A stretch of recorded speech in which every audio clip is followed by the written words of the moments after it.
Site d'expérimentation d'hydroliennes fluviales Cineo à Bordeaux. Cineo Zocali, les deux premières entreprises à tester leurs turbines dans la Garonne, à Bordeaux, sur le site d'expérimentation Cineo, le feront à partir de janvier 2018.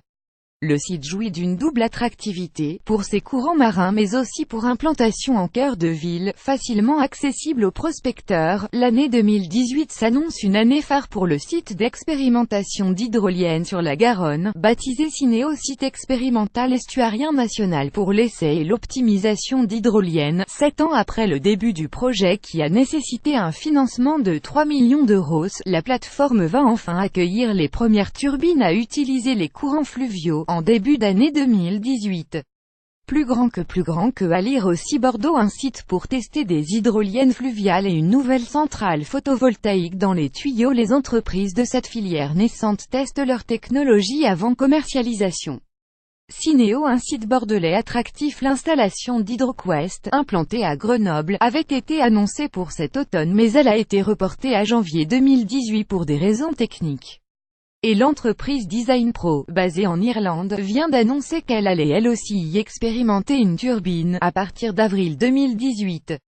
Les deux prototypes seront arrimés en même temps quelques mois sur la plateforme, qui peut en accueillir 3 au total pour un seuil maximal de puissance de 250 kW, l'équivalent de la production électrique pour alimenter 300 foyers. Plus grand que à lire aussi Bordeaux, une hydrolienne sur la Garonne vient de produire ses premiers kilowatts. L'un des gros points forts de Cineo est la localisation du site, à un endroit où les courants très forts et permettant aux industriels de tester leurs machines sur un site au centre-ville de Bordeaux.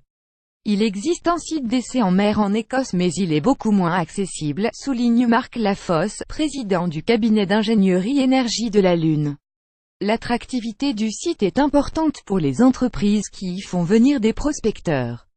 Les sociétés payent un loyer pour utiliser le site et les recettes dégagées par la production d'électricité injectée dans le réseau et vendue à EDF versée à Cineo. Plus grand que à lire aussi l'Aquitaine, un vrai potentiel d'énergie marine. S'accélérer la commercialisation des technologies. L'objectif principal des entreprises est de faire normaliser et certifier leur performance énergétique, alors que quelques 170 technologies différentes existent à l'heure actuelle. Les sociétés viennent mettre à l'épreuve la leur sur des prototypes, capteurs à l'appui.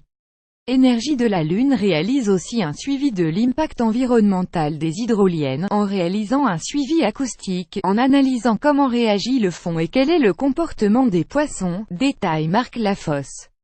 Ces sociétés visent une commercialisation accélérée en passant par le site d'expérimentation. Et maîtrisant mieux leurs machines, elles gagnent en maturité et peuvent mieux identifier sur quel marché leurs technologies doivent se positionner. Au-delà d'HydroQuest et de DesignPro, d'autres entreprises du secteur s'intéressent à Bordeaux, comme a pu le constater Marc Lafosse, notamment lors de sa participation à des salons internationaux.